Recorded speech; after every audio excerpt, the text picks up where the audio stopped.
Assalamualaikum warahmatullahi wabarakatuh. Nama saya Ameta Wardah, perwakilan dari kelompok 1 Jurnalistik 3A.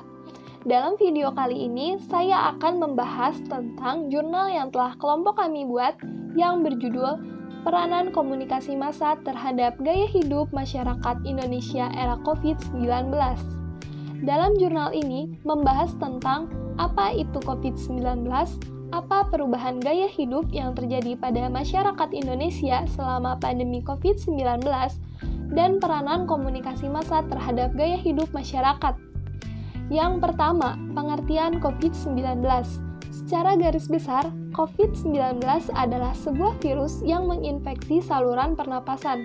Virus ini bisa menyebar dengan sangat cepat sehingga diperlukan pencegahan untuk meminimalisir kemungkinan tertular virus COVID-19. Yang kedua yakni pergeseran gaya hidup. Seperti yang kita ketahui, virus ini telah menjadi wabah yang telah menyerang hampir di seluruh dunia.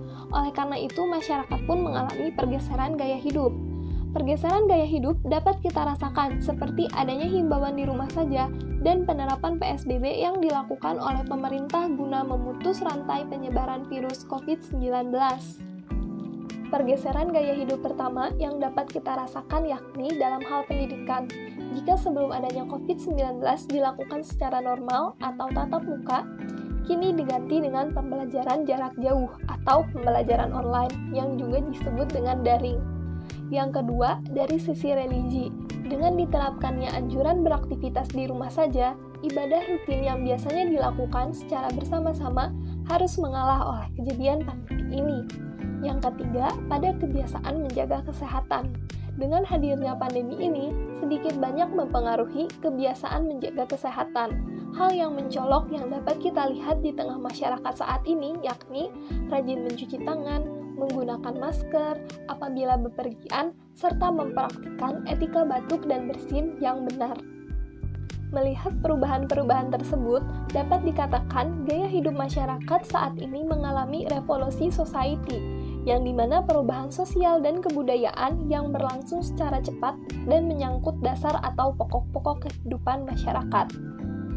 Selain itu, untuk tetap menjaga mental yang sejahtera, maka aspek-aspek yang dapat dilakukan berkenaan dengan: pertama, orang yang bahagia adalah orang yang mengerti makna dalam hidupnya.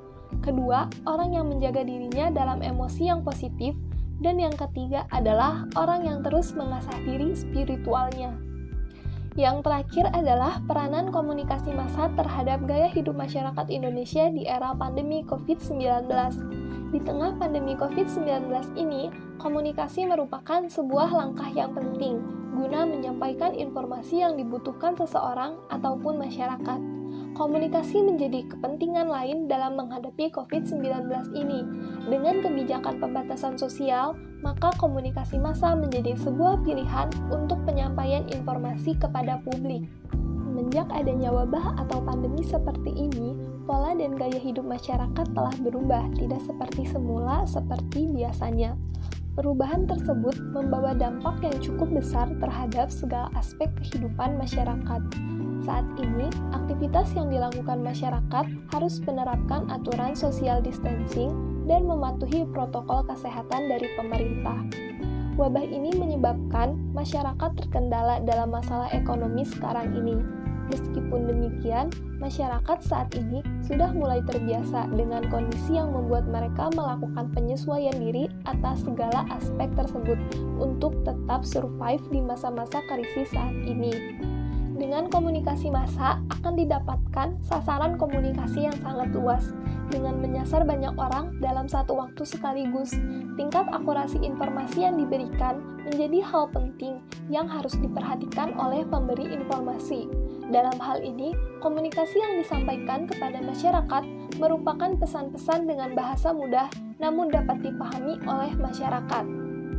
Sekian pembahasan dari jurnal yang telah kami buat yang dapat saya sampaikan.